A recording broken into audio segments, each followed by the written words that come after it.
City News on TV Rotorua is proudly brought to you by Rotorua Central.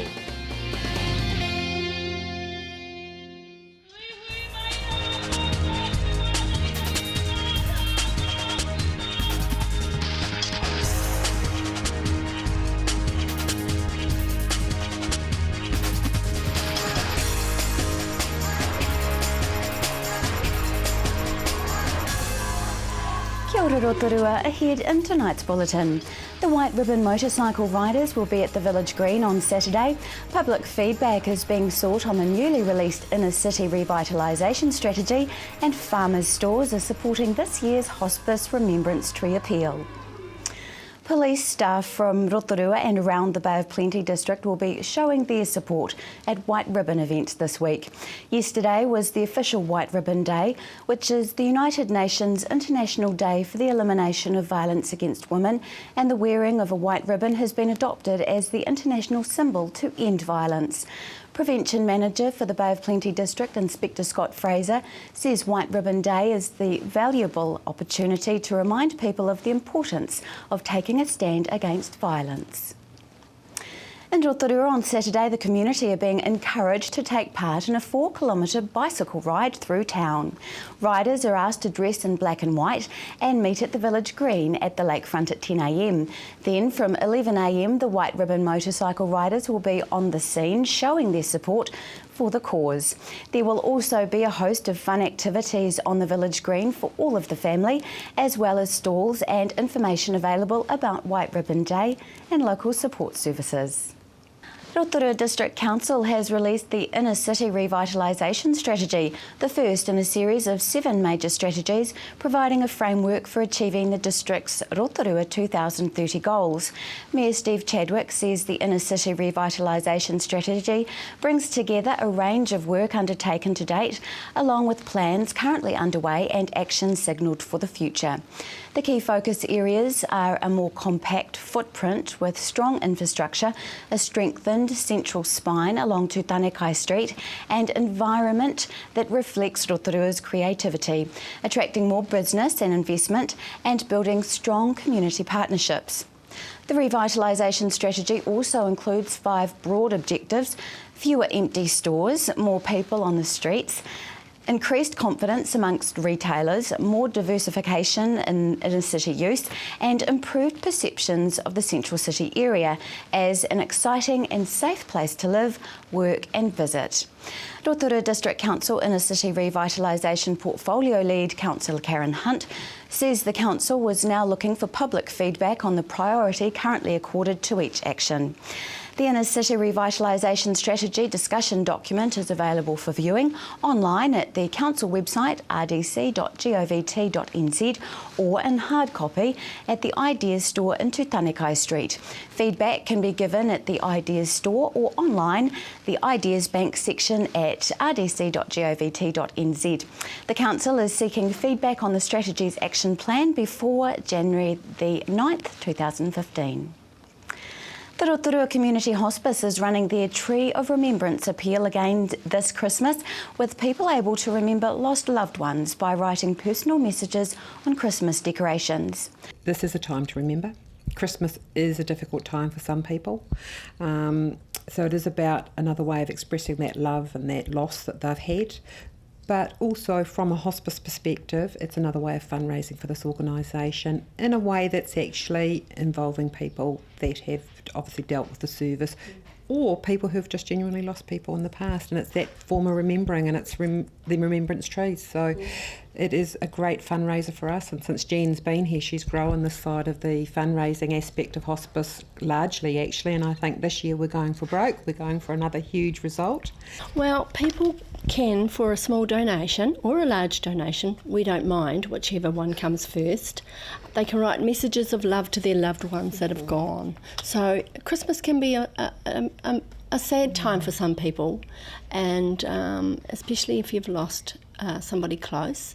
So you write a message to that loved one, and then that is attached to a Christmas decoration, and then it's placed on the trees. And so what time will we start seeing these trees popping up around the place?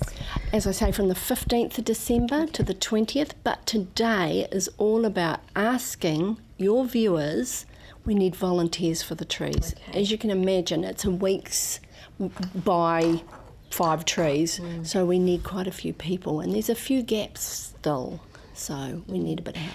And Jan says farmers have come on board this year to support the Remembrance Tree Appeal, so donations and messages can be made there.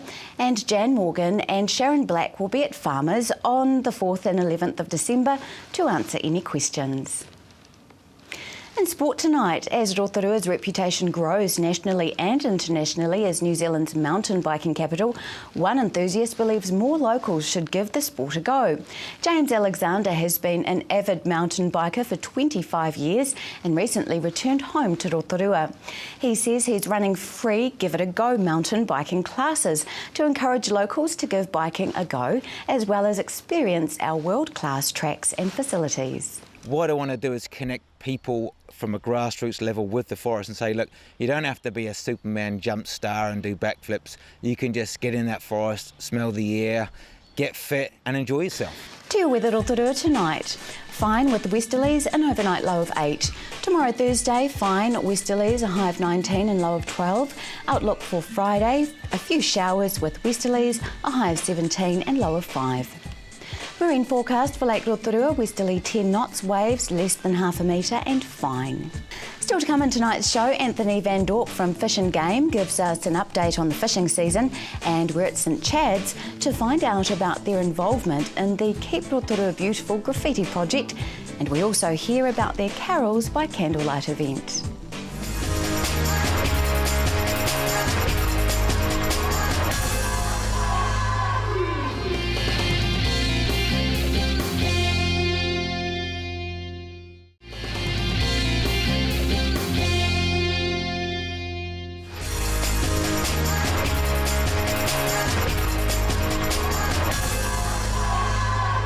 Well, in the Rotorua region, we are very, very fortunate to have one of the best trout fishing areas in the country.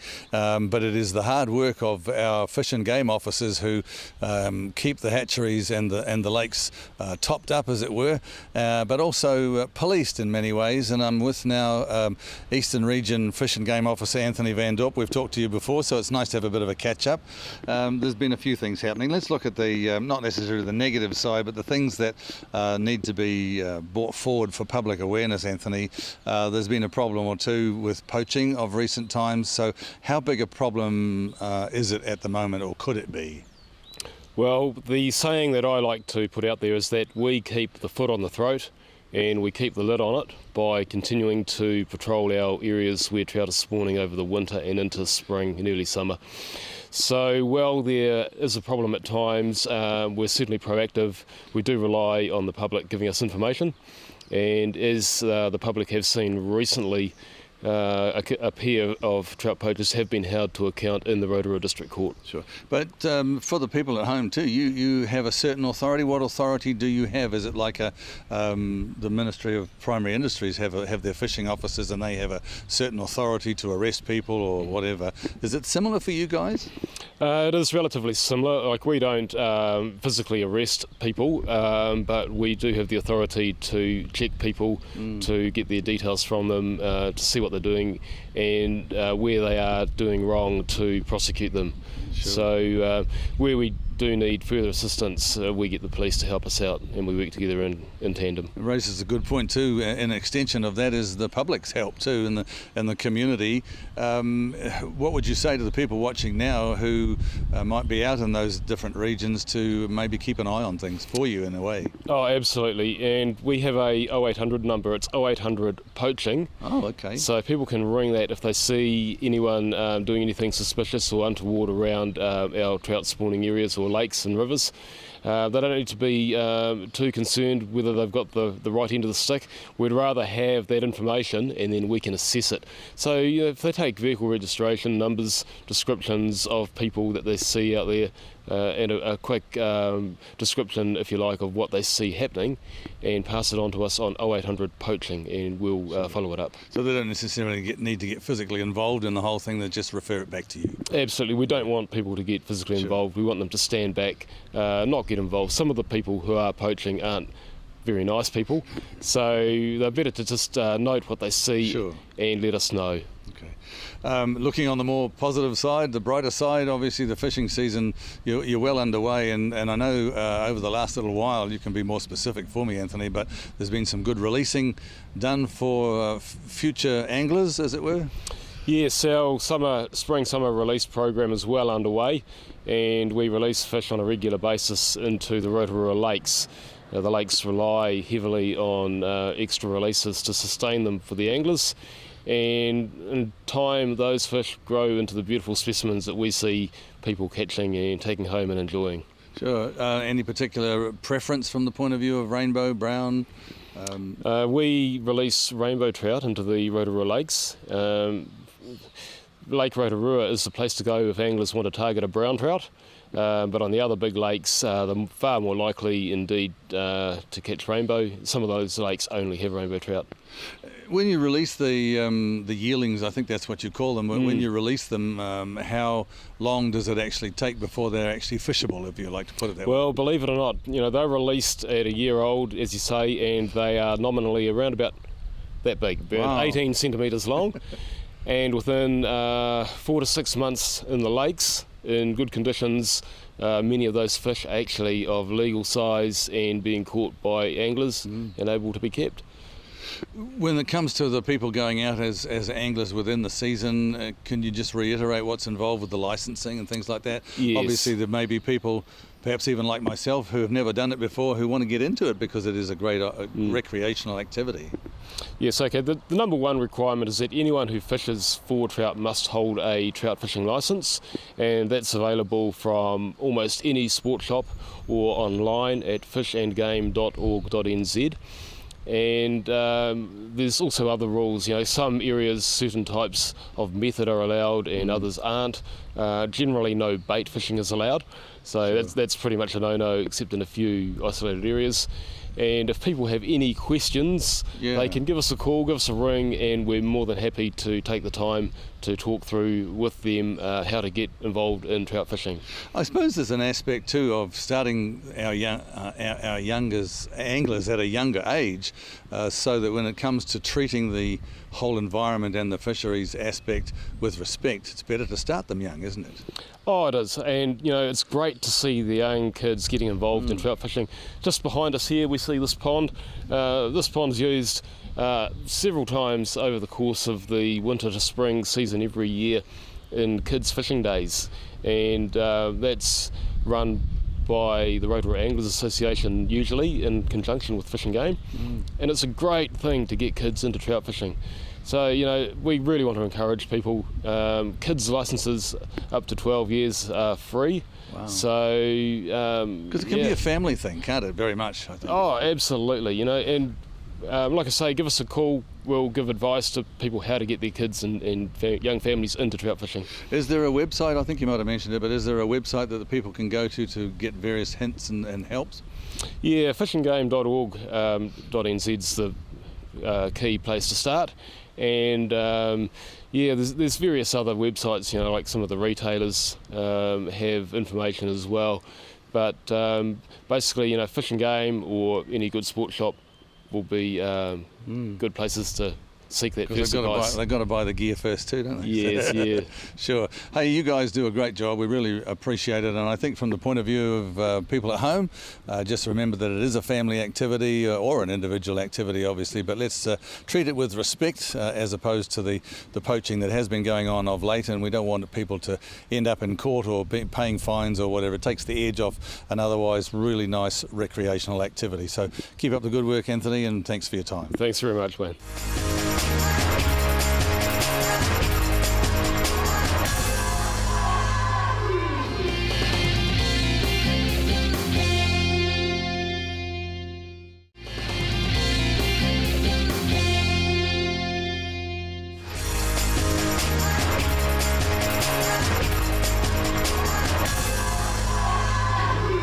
joining me here to my right is James Lee, who is the St Chad's manager and probably a very familiar face around town. Hello, James. Thank you for having us. Thank you. No. Now, look, you've been up to some very exciting things lately, but some of them that you get involved with the Keep Rotorua Beautiful project. How is that? So we work alongside the council with the Keep Rotorua Beautiful team, and we go out into the community once or twice a week around the local area to help clean up Rotorua, basically. So we do litter picks round by the Holiday Inn and round the local surrounding area. Oh, that's good to know you get out and support our community like that. But they've also approached you about another initiative, haven't they? Yeah, so recently we were involved with the Scrub Day down by City Focus, and we were painting a wall that had been graffitied, ready for a local inspirational quote to be applied to the wall as well. So that was a very fun day for myself and some of the clients to be down there painting that wall. And did that opportunity come by because of your involvement already with Keep Rotorua Beautiful? Yeah, so as a charitable organisation, we obviously rely on a lot of help from the community, and part of our initiative is also to give back to the community as best we can as well. So any opportunities like such, we're always keen to be involved with. That's good. Now, how do the people down here enjoy getting out and involved in some of these projects? Oh, love it. It's a fantastic opportunity for us to just have a presence in the community, and to provide such opportunities to develop the essential life skills and communication skills and just be a part of the local community is fantastic. Absolutely. So what have you got coming up next with St Chad's? We're always busy at St Chad's. Next, imminently, is obviously Christmas. So one of the big things that's coming up soon will be our carols and candles, and that's an invite to all the community to come down and share an evening of singing carols with us, and just celebrating the festive period, basically. Any knickknacks or anything nice and creative that people can pick up for Christmas, maybe? Definitely. So as you can see from where we're stood at the moment, this is our little mini shop, and we've got lots of festive Christmas stock which is due to be put out here as well. So again, we have an open door policy, so if anyone wants to come down and purchase any of this fantastic stock, please do so. Absolutely. And so they're all handcrafted? Yes, all handcrafted here, teaching different skills from the art department, woodwork department, sewing department. We've got all kinds of unique knickknacks, all handmade. That's nice. So we'll go around and we'll have a quick look at some of these things. But just on one, are you going to keep doing the Keep Rotorua Beautiful every year with the graffiti and all this? Yeah, so it's an ongoing project that we currently have, and yeah, for the foreseeable future, definitely we'll be still out and about in the community, helping keep Rotorua beautiful. Oh, lovely. There you go. St Chad's getting hard out there in our community and working for everyone.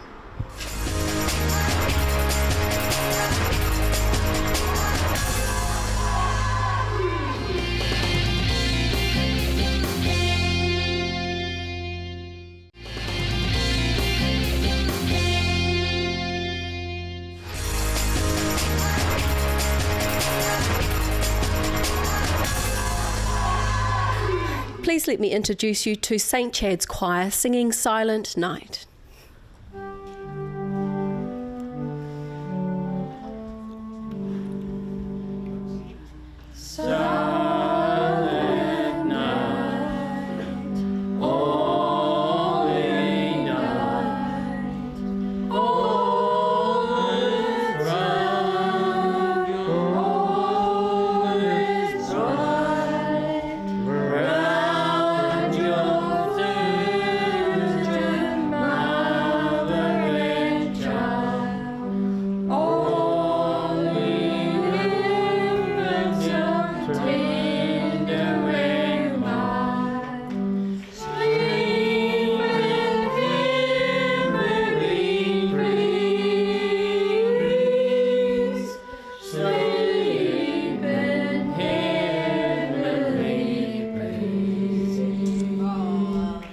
Well done. That was absolutely beautiful. Thank you so very much, St Chad's Choir.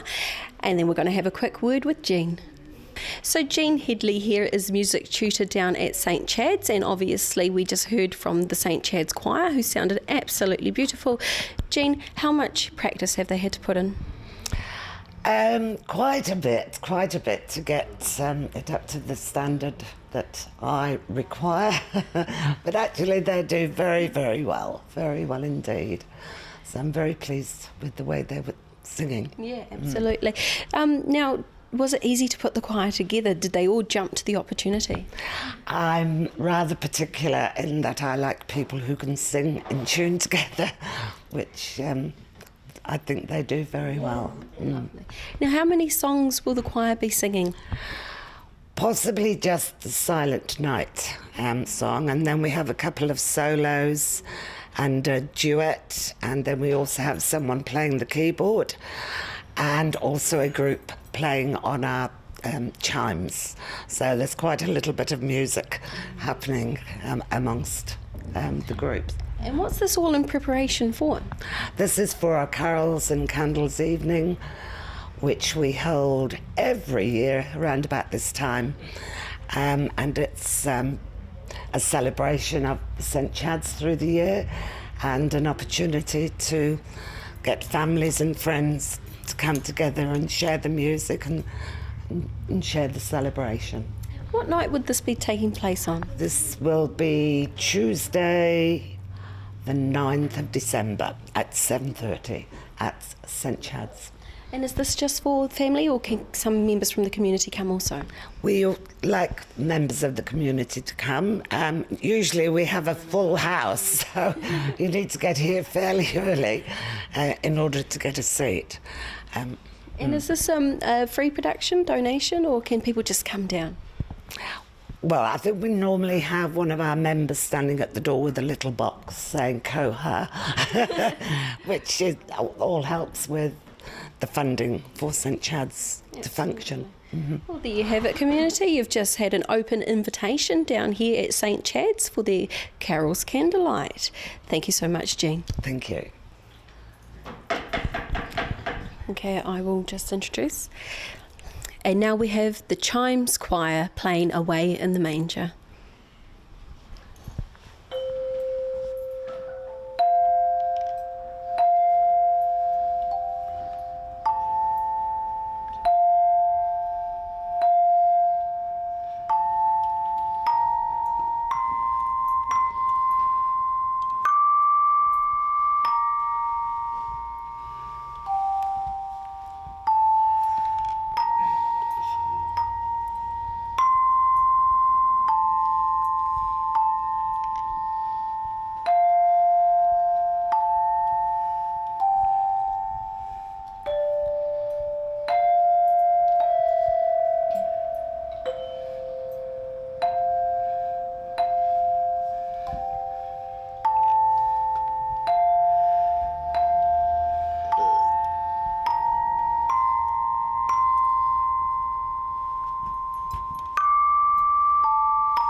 Very lovely. Thank you so very much. Absolutely.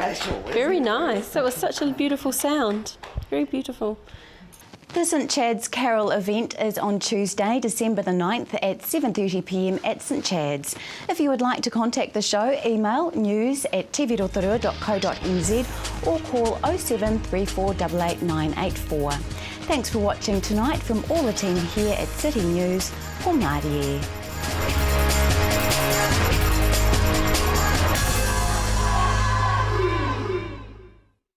Supporting local content so you can see more of New Zealand on air. City News on TV Rotorua was proudly brought to you by Rotorua Central.